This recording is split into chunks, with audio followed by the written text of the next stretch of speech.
Hello everyone, my name is Arsen Benga. I'm part of the American College of the Middle East in Kuwait, and today I'm pleased to share with you the findings of our recent research entitled Efficiency Measures of European Railways Considering Sustainable Mobility Objectives, a Data Envelopment Analysis Approach.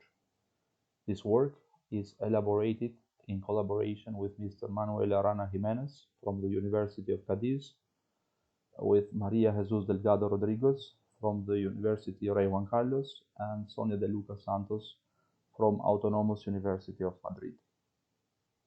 The objectives of this research are going to be stated as follows.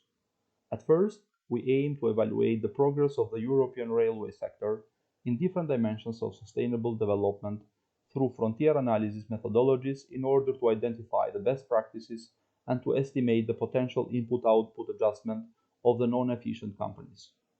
Later, considering that the data envelopment analysis approach generally fails to ensure a unique ranking of the considered companies, we aim to extend it with a super efficiency measure that will distinguish between the frontier units.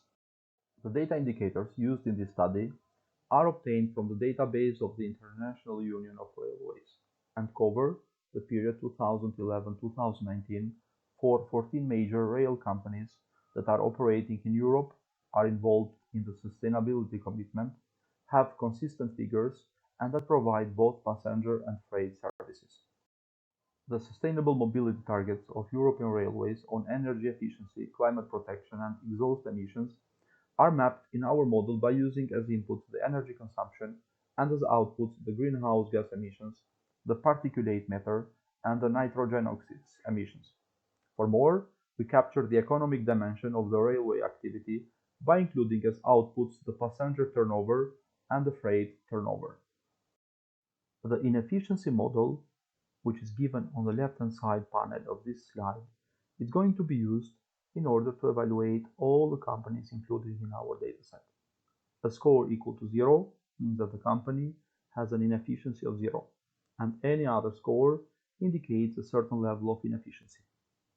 For all the companies that are found in the frontier, we're going to use the super efficiency model given on the right-hand side panel of this slide in order to ensure a unique ranking and to detect the best practices among them.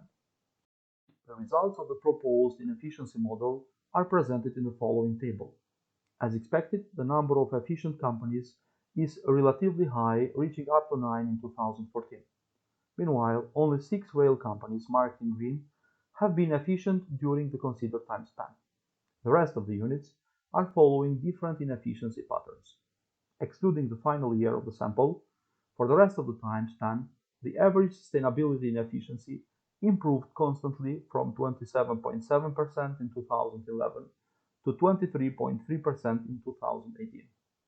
The significant decline of their performance in 2019 can be explained with the beginning of the COVID-19 pandemic. The following figure depicts the time series evolution of the inefficiency scores during each of the periods for each of the targets, namely economic efficiency, energy efficiency, climate protection, and exhaust emissions. Excluding some minimal alternations in the energy efficiency scores, the rest of the sample is found to be fully efficient in this target. Meanwhile, the remaining 3 targets are far from being efficient. The following table depicts the computed improvements an inefficient unit needs to perform during 2019 in order to reach the efficiency frontier. In the second stage, the proposed super efficiency model is applied only to the companies that were found to be fully efficient in the initial model. As claimed before, a higher super efficiency score indicates a more super efficient company, as it represents a higher performance compared to the rest of the sample. As seen in the following table, integrating the result of both proposed models enables ranking the considered companies according to their sustainability performance, and in this way we detect the best and the worst performers among the sample. If you have any question or discussion about the presentation, please don't hesitate to contact me or any other of the authors. Thank you very much.